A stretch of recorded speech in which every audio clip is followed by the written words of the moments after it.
What's going on, everybody? This is Mr. Diamond, and this is going to be an intro to Chapter 3. Now, I know you're like, oh god, Diamond, we took a test this week, and Wednesday was a day off. Like, this better not be that hard. Don't worry, it's not actually that hard. There's going to be a little bit of notes that is important, and you do want to make sure you know some stuff about the things we're about to talk about. But the key idea that we're going to get to is literally subtraction.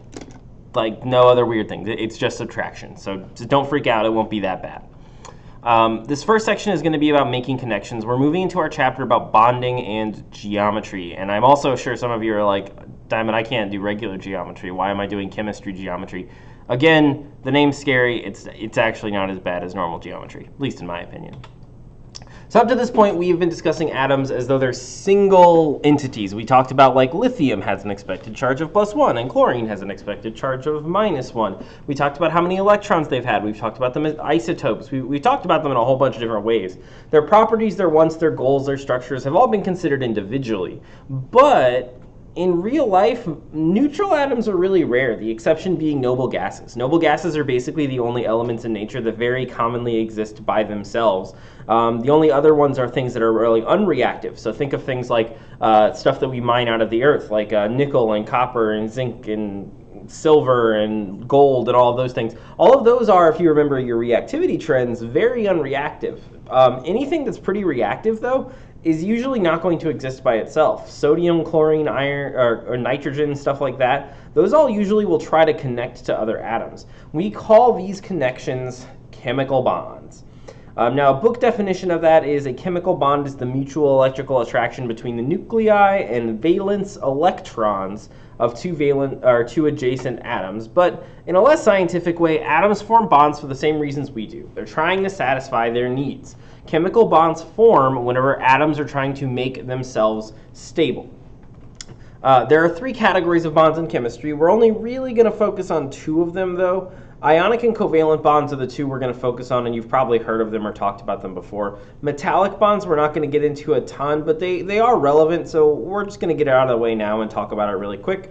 Metallic bonds are basically atomic communism. They result from a whole bunch of metal atoms that get close enough to each other that they just start sharing their electrons. The electrons, it's not really they get confused, but the electrons are basically kind of just roaming freely. Another way you could think about it would be like if you've ever been to a really big Christmas party or something like that, and everyone kind of is like, yeah, there's enough parents here, the kids can just run around and do whatever. No one needs to watch their individual kid. There's a whole bunch of people here. That's kind of what's happening here. All the atoms get together, they get really, really close to each other, and so all the electrons just kind of willy-nilly fly and move all in between all of the spaces of all of the different atoms. We call this idea that the electrons are being shared among all of them the mobile electron sea. And that's what gives metals their ability to conduct electricity and heat. The electricity is actually traveling through those electrons, and it's going really, really mobile through the copper wiring or whatever type of wiring you're using for your electronic. So in a way, metallic bonds are the communists of the table. They're just sharing all their electrons with each other. Everyone owns everyone else's electrons. When we talk about this, the key thing you're going to look for is mobile electron sea. If a question is asking you about differences between bonds and metallic bonds is on the table, it will most likely say something about mobile electron sea. So just kind of keep a lookout for that one. Now, for the other two types of bonds, they have a whole bunch of differences, and we're going to get into them later. Melting points, boiling points, conductivities, hardness, brittleness. So it says we're going to do a lab for this, but we're not going to really have time in the Rona, so we're not going to do a lab about this. I'm going to actually probably go into this a lot less than I used to, so I'm not going to, this is probably going to not be as huge a focus this time for this chapter. But when you're identifying the bond, there's two methods you can use to actually identify them differently. You don't need to use those properties. You've probably guessed, like the last chapter, that trends are more important, so we're really going to stick with a trend-based method where you just kind of can look at the table and figure it out. But there is a numerical method, and I'm going to show you that, and that's going to be our first introduction thing. And again, don't freak out if you're like, oh god, numbers, that sounds awful. It's literally going to be just subtraction. So you're going to be getting access to this table. It's not going to look exactly like this. I have one that looks a little different and is a little bit more precise for our numbers. But you are going to get access to these guys, this electronegativity table.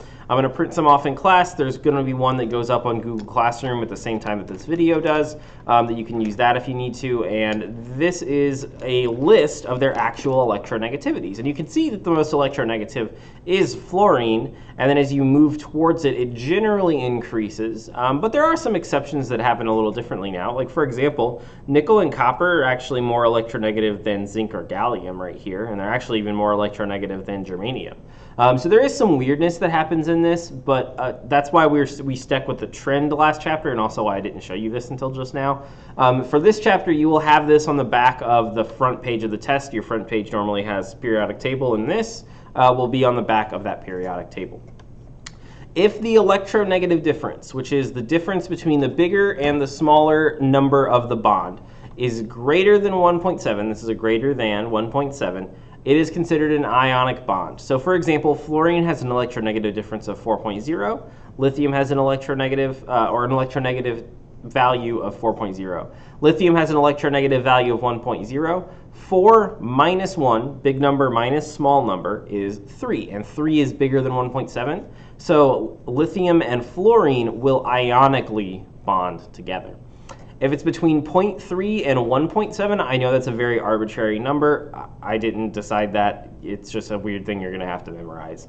Between 0.3 and 1.7 is a polar covalent bond. So that's going to be something like beryllium and nitrogen to each other. Or you could even go as small as something like carbon and nitrogen, or carbon monoxide, CO. Carbon monoxide, 3.5 minus 2.5 is a total of 1. 1 is between 0.3 and 1.7. So carbon monoxide is composed of a polar covalent bond. And then if it's less than 0.3, it is a non-polar covalent bond. So examples of that would be like, see if we can find one that's not the one I want to actually talk about. So things like, in theory, I guess you could say, like, yeah, we're not even going to look. Boron and phosphorus is like one of the only ones that really comes to mind. It's 2.1 and 2.0, but really what we're talking about here is when an atom bonds to the same atom. So like O2, oxygen that's just around us right now, is 2 oxygens, and then 3.5 minus 3.5 is 0. They're not polar. They're still covalently bonded, but they're not a polar molecule. So 2 examples, lithium and oxygen. Lithium is 1.0, oxygen is 3.5, so we're just going to do 3.5 minus 1.0. You get 2.5. It's an ionic bond. It's greater than 1.7. Nitrogen and carbon. Nitrogen is 3.5, carbon is 2.5. Math is hard. Oh no, I read it wrong. Well, there we go. Nitrogen is 3.0. I looked at oxygen, that's my bad. Carbon is 2.5. That's a 0.5. That's a polar covalent bond. Now, the most practical way of separating types of bonds, however, is actually just looking at what they're bonded to. Is it a metal and a nonmetal? If it's a metal and a nonmetal, we're just going to call that an ionic bond. You are still going to need to be able to do this electronegativity if I ask you to, but most of the time you're just going to look and say, is it a metal and a nonmetal? Okay, it's ionic. If it's only nonmetals, it's a covalent bond. So identify each of these as either ionic or covalent, and not using the table. Now you could use the table and you could figure it out, or you could actually just look and you could say, well, hydrogen is a nonmetal, phosphorus is a nonmetal. That means it must be a covalent bond. Sodium is a metal, chlorine is a nonmetal. That means it must be an ionic bond. Hydrogen is a nonmetal, oxygen is a nonmetal, covalent. These are all nonmetals, so it must be covalent. Calcium, nitrogen, or calcium is a metal, and then nitrogen and oxygen are nonmetals. So since there's a metal involved, that must be an ionic bond. So you can see it's kind of easy to do it that way.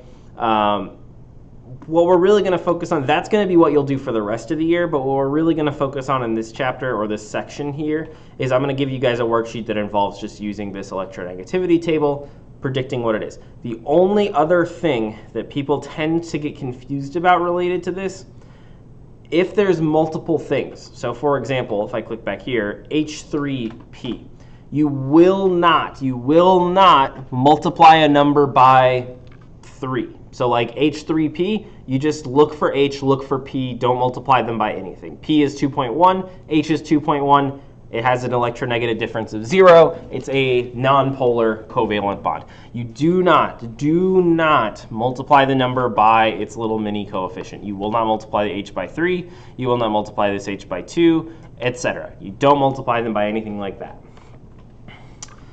So again, covalent, ionic, covalent, covalent, ionic. Okay, so that's our introduction here. There's going to be a pretty easy assignment. It's literally just subtraction. Like I said, you should be able to power through it pretty quickly. If you have any questions for me, please shoot me an email. Otherwise, this is all we got for the week. Have a great rest of your day, everybody. Enjoy your weekend. I hope to see you here from me soon.